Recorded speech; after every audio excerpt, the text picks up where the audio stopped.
Indonesia, negara yang terbentuk dari keberagaman yang dipersatukan, masih menjadi tolok ukur keunikan suatu bangsa hingga saat ini. Kekayaan alam menjadi salah satu contohnya. Kita diciptakan oleh Tuhan untuk bisa mengelola alam.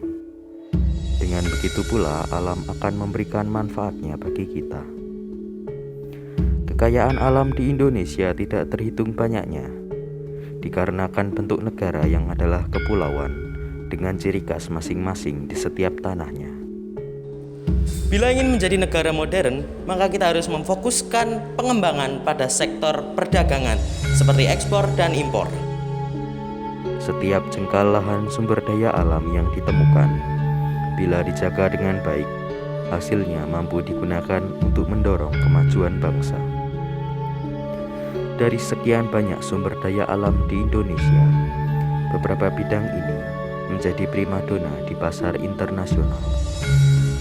Secara berurutan, yakni bidang pertambangan, kelautan, kehutanan, dan pertanian. Adanya tambang emas dan batu bara yang mampu membuat negara adidaya dunia tertarik untuk ikut masuk mengelolanya.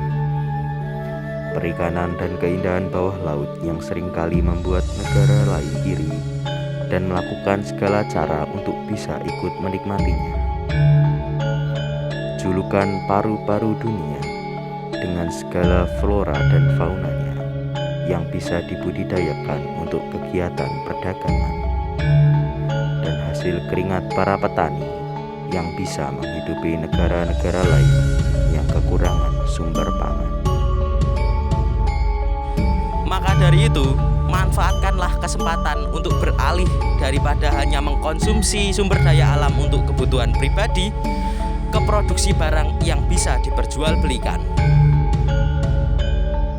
Secara hukum, pemanfaatan kekayaan alam oleh negara sudah diatur oleh UUD 1945 pasal 33 ayat 3 yang berbunyi, bumi, air, dan kekayaan yang terkandung di dalamnya dikuasai oleh negara dan dipergunakan sebesar-besarnya bagi kemakmuran rakyat. Maka dari itu, untuk menjaga agar pemanfaatan sumber daya alam hayati dapat berlangsung dengan cara sebaik-baiknya, maka diperlukan langkah-langkah konservasi sehingga sumber daya alam hayati dan ekosistemnya selalu terpelihara dan mampu mewujudkan keseimbangan bagi kebutuhan hidup masyarakat. Sehubungan dengan hal-hal tersebut, negara dipandang perlu menetapkan ketentuan mengenai konversi sumber daya alam hayati dan ekosistemnya dalam suatu undang-undang. Selain daripada kekayaan alam yang menjadi faktor kemajuan bangsa, manusia-manusia yang menghidupi bangsanya juga perlu diperhatikan.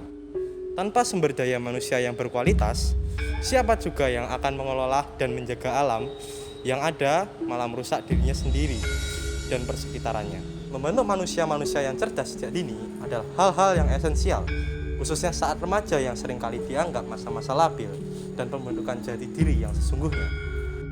Pada pergaulan, merekalah benih-benih visioner terbentuk. Jika pergaulan baik, maka masa depan cerah siap menyambut kehidupan mereka.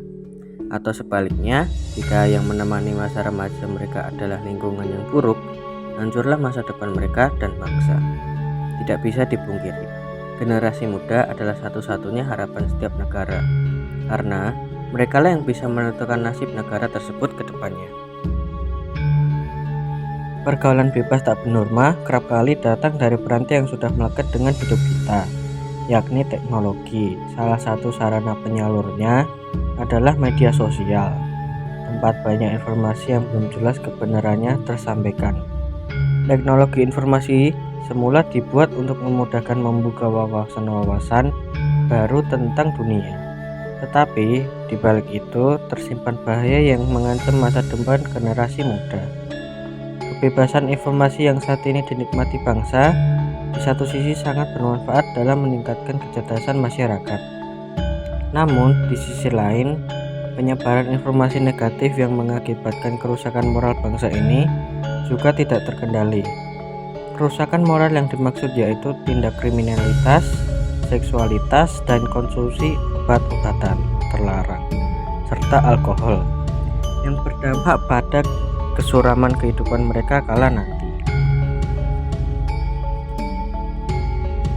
Supaya kita para remaja tetap sadar dan tidak mudah terjerumus dalam pergaulan bebas, kita mesti mengubah cara pandang kita dengan selalu optimis dan berpikir positif. Menjaga keseimbangan pola hidup dengan belajar disiplin dan menata emosi.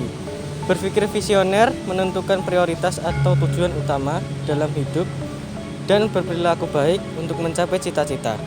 Jangan lupa untuk menguatkan iman dan senantiasa mendekatkan diri pada Tuhan. Berterima kasihlah pada alam yang sudah memberi kita banyak manfaat dengan menggunakan sebaik mungkin untuk kesejahteraan bersama dan menjaga kelestarian mereka sepanjang masa.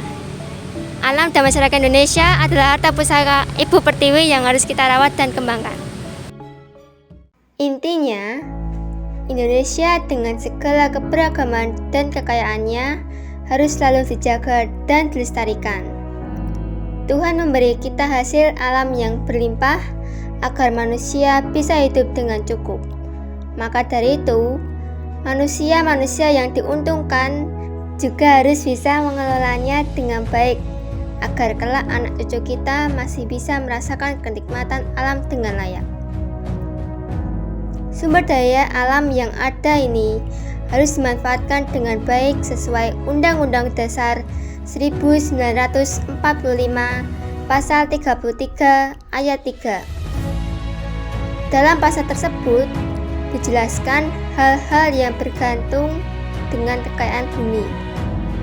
Air dan kekayaan di dalamnya bergantung untuk hajat hidup banyak orang. Mari kita jaga harta pusaka tanah air tercinta. Demi kemajuan nusa dan bangsa.